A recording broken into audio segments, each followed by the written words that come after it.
Right, hello, here we are back for a tutorial here, everyone, and we're going to be going over the clubs. The biggest thing you need here is a little bit of backspin. So you'll usually need about 3 bars or so.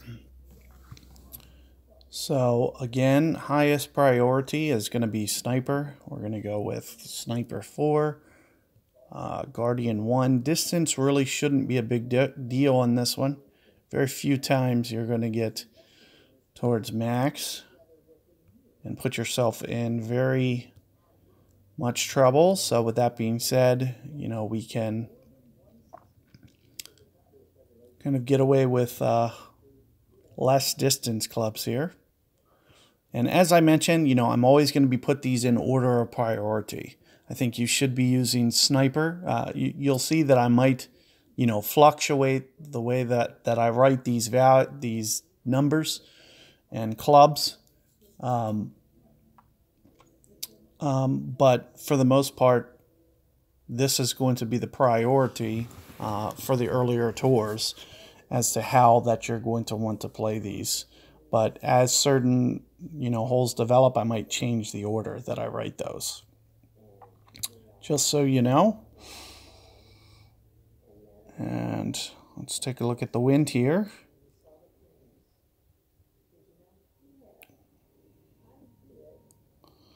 So in the side wind situation, I'll usually use right about 2.5 backspin. So after you use the backspin here, it will land usually right around this surface, maybe about 2 rings from the edge. And the goal here is to get it to just land on the front of this green. There's an upslope, and when you hit the upslope on the front of this green, then it just rolls out towards the hole. Now they did change the slope. It used to slope kind of right to left. Now it doesn't really slope. Well, it still does, but it doesn't actually feed to the hole. So if you miss to the right, it's not going to feed back to the left and ever make it back. You need to pretty much keep right in plane with the hole now with the new change from the update. But this is how much backspin that you'll usually use for the side wind case. For the tailwind case, we're going to, of course, need to start to use a little bit more. So here, maybe 2.75, 2.75, 3.0 for a full-on headwind. We might have to start to back off of this. I sometimes go as low as maybe 1.75, 2 to 2 1/4 here on an angled. And again, it's always going to vary depending, how much. Of course, we're using the second tee box here. And let's talk about how much wind adjustment we go. So what I'll usually use for this side wind is very close to max-ish, right around max. Should be relatively close for your adjustment. The only other thing you'll need to consider is wind effect and actually offsetting that ball guide a little bit. But the max adjustment for the side should be pretty good.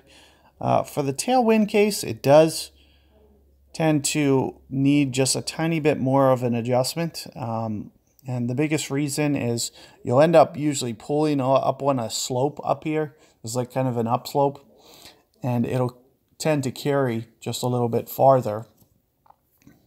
So you'll need to increase that adjustment.